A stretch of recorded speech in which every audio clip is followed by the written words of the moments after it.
सर्वप्रथम जे आहे ते मी या ठिकाणी सर्वांना महाराष्ट्र दिनाच्या खूप साऱ्या शुभेच्छा देते। संयुक्त महाराष्ट्राचा जो लढा लढला गेला आणि ज्याच्या माध्यमातून महाराष्ट्र तयार झाला, आज महाराष्ट्र हे प्रगत राज्य, पुरोगामी राज्य म्हणून आज देशभरामध्ये ओळखलं जातं, जगभरामध्ये ओळखलं जातं। आज या ठिकाणी सर्वप्रथम आम्ही येऊन संयुक्त महाराष्ट्राच्या लढ्यामध्ये ज्यांनी ज्यांनी हुतात्मा केलं त्यांना या ठिकाणी आम्ही जो आहे तो नतमस्तक व्हायला, नमन करायला आम्ही या ठिकाणी आलेलो आहोत।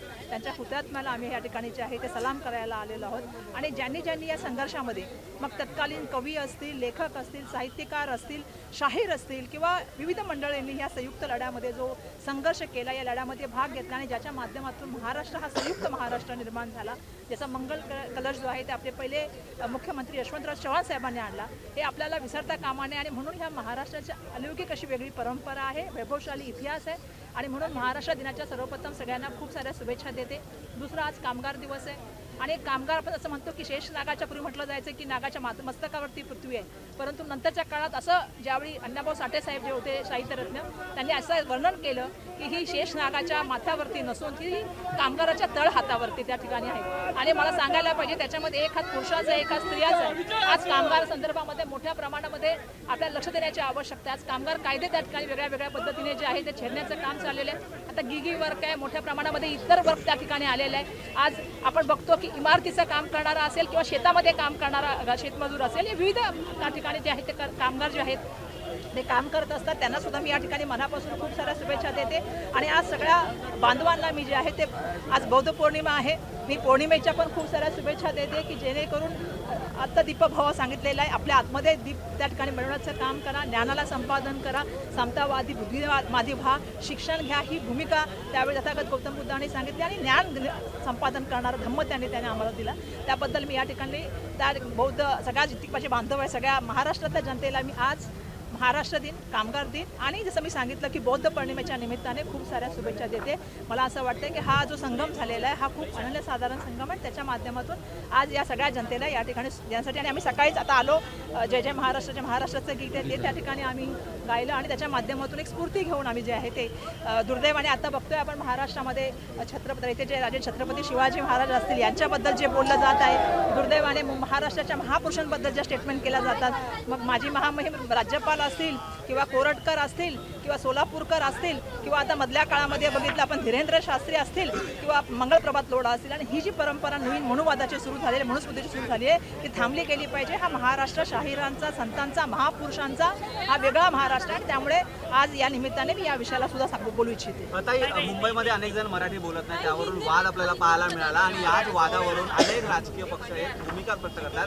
राज ठाकरेंनी देखील कालच्या एका सभेमध्ये थेट आहेत ते चॅलेंज केलंय की जर मराठी, मला असं वाटतं की बघा, मराठी ही आपली भाषा आहे आणि राज्यभाषा असल्यामुळे सगळ्यांना मराठी येते आणि बोलावी लागते, हे तर सगळ्या बाबतीमध्ये आहे। आपण कंपल्सरी शाळेमध्ये शिक्षण सुद्धा मराठीमध्ये घेतलं गेलं पाहिजे, हा सुद्धा निर्णय केला। आज ज्या गोष्टीबद्दल बोलताय तर परिवहनामध्ये पण मराठी आलं पाहिजे, हा सुद्धा नियम पूर्वीपासून आहे।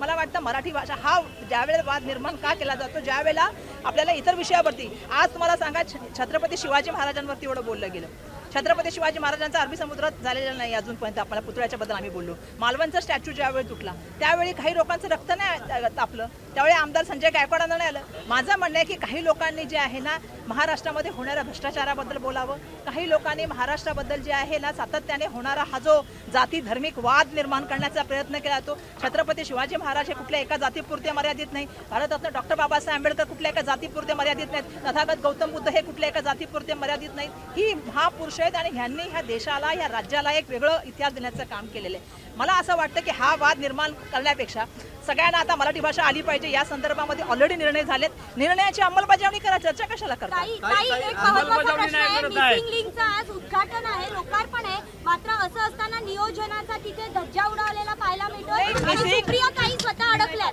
3 तास झाले सुप्रिया सुळे नाही, मी एक गोष्ट सांगते, मिसिंग लिंकचं उद्घाटन आज झालं की 3 दिवसापूर्वी फोटो आले, राज्याचे उपमुख्यमंत्री 3 दिवसापूर्वी गेले, त्यांनी 3 दिवसापूर्वी, मला तर कळत नाही की ही घोडदौड लागली, ह्याच्याबद्दल पण काही लोकांनी बोलावं की कोण इन्फ्रास्ट्रक्चर, इन्फ्रामॅन कोण आहे, मुख्यमंत्री आहेत की उपमुख्यमंत्री महोदय आहेत, ह्याच्यामध्ये इन्फ्रामॅनची लढाई चालू आहे। 2-3 दिवसापूर्वी तर पहिलेच फोटो आले, कार्यक्रमाचं उद्घाटन जरी आज होत असलं तरी त्याचे फोटो तर आधीच आलेत आणि कशा मी केलाय, मी किती इन्फ्रामॅन आहे सांगत त्यांनी काम केलं, आज मुख्यमंत्री उद्घाटन करतात।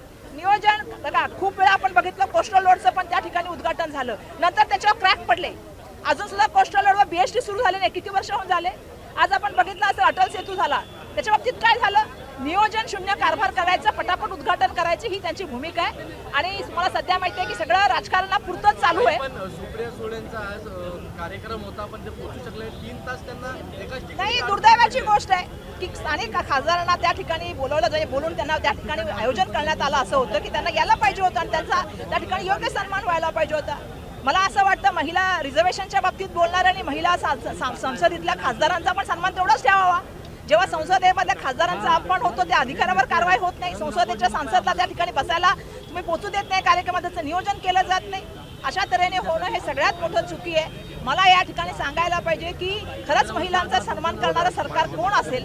हे बोलणारे आहेत का आणि मनुवाद त्यांना मांडणारे लोक आणि मनुस्मृती मांडणारे लोक हे आहेत का, ह्याचा सुद्धा विचार केला गेला पाहिजे. काँग्रेसने निवडणुकीमधून 3 वेळा माघार घेतली, 3 वेळा हॅट्रिक केलेले काँग्रेसने वारंवार माघारच घेत आहे असं देखील नाही. असं आहे की काँग्रेस पक्ष हा लोकशाही मानणारा पक्ष आहे आणि काँग्रेस पक्षाच्या बाबतीमध्ये त्याच्या संदर्भामध्ये आमचे अध्यक्ष हर्षवर्धन सकपाळ साहेब बोलतील. पण त्यांचा निर्णय, त्यांनी पक्षाचा निर्णय घेतलेला आहे. असं नाहीये की प्रत्येक वेळा काँग्रेसने असा काही निर्णय घेतलेला आहे. पण सगळ्या पक्षांना सामूहिक जबाबदारी म्हणून, मोठा पक्ष म्हणून मोठ्या भावाला मोठी जबाबदारी घ्यावी.